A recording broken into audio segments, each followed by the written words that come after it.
Never back down. Ever. Those are very powerful words. Listen, I love Eddie B. I respect him as a man. I respect him as a gentleman. That man has manners. But them words in that song, that's some real stuff right there. Never back down, especially if you believe in something. Don't let anybody sway you, because that belief is what's going to carry you on.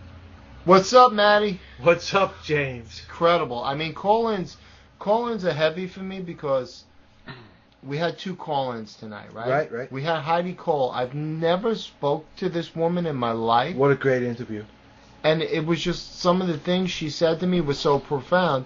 And Eddie is somebody I know and I'm with on a daily basis. But when I step back, I feel very blessed to be around him. Yeah. Because he's a good man. He's very grounded, very down-to-earth, level-headed. Yeah, I often think about Eddie B, that he's going to be somebody that I'm going to be happy if 10 or 15 years from now I can get some counsel from him.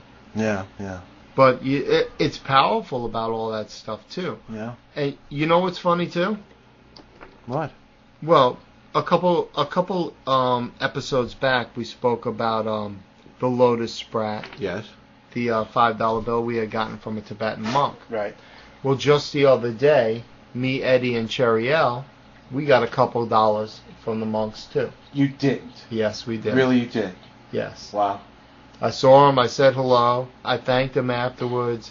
I mean, these guys showing up in our lives at this point in everybody's life, to me, it tells me something more about the spiritual nature of the stuff. Mm-hmm.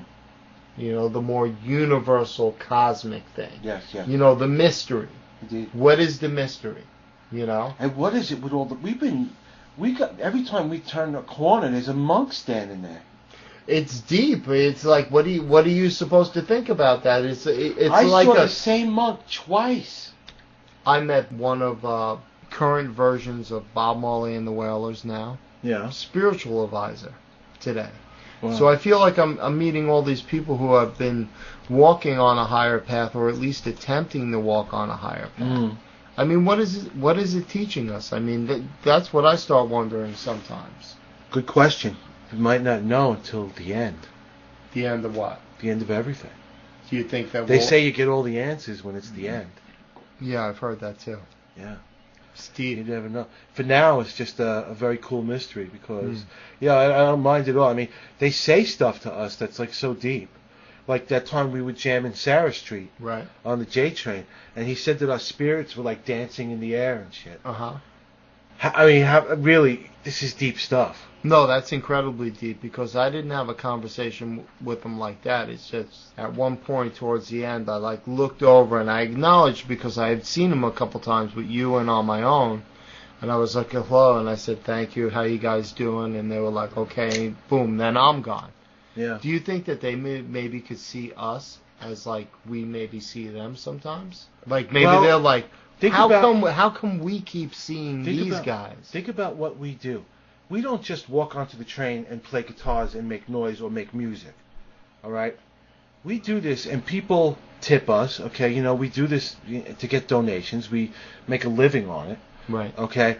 But they're not just doing it because we touched these people in some way with the music. We communicated to them on a much more intimate level than just getting on and saying, hi, we're going to play you a song.